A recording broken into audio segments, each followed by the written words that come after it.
10 years ago, a cross-river bridge project I oversaw collapsed, leaving dozens dead. My parents didn't want any tie with a murderer, so they left me, and the victims' families drenched when I thought my days would keep going on like a tranquil river. My ex-husband, Julian Reed, found me. His construction company had long gone public. Everyone could tell he stood at the very peak of success, with a bright future stretching out before him. Then reporters swarmed up to me, cameras thrust inches from my face. Miss Walker, Mr. Reed has been engaged for 10 years but is still unmarried. What do you think about him waiting for you all these years? Rushed over for Julian's autograph, then a photo. Seeing me standing there without reaction, my boss kindly turned back and called out to me. Irene, come take a picture with Mr. Reed. He's Julian, what are you doing here?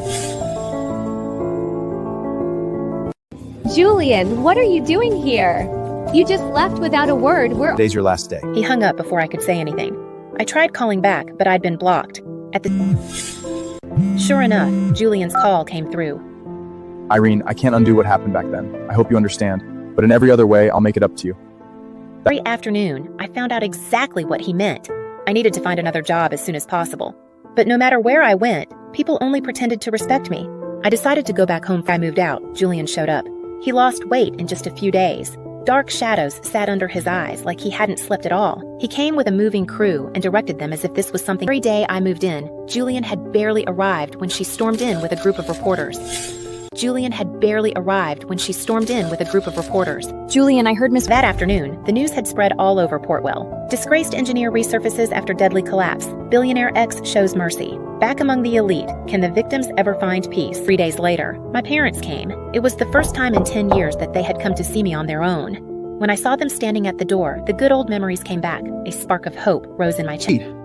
Miss Bennett is drunk, and she's getting an IV in the hospital to sober up. The moment those words fell, panic flooded Julian's face.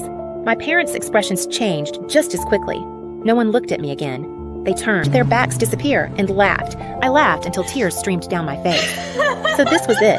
Whether it was threatening me or pretending to care, whether I was hurting or falling apart, none of it mattered as much as a word from Chloe Bennett. I thought the past 10 years had taught me one thing. I should never expect anything from my parents or from Julian Reed. I was wrong to expect my parents' solution to come this fast. 10 years ago, a cross-river bridge project I oversaw collapsed, leaving dozens dead. My parents didn't want any tie with a murderer, so they left me, and the victims' families drenched. After my release, I changed my name, moved to a small town, and worked as a barista in a quiet cafe. Life seemed to go back to peace. Just Julian Reed found me. His construction company had long gone public.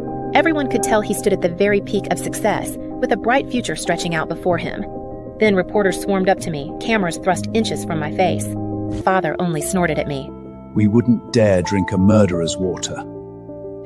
Irene, we can't forgive what you did back then, but don't keep making the same mistake. We're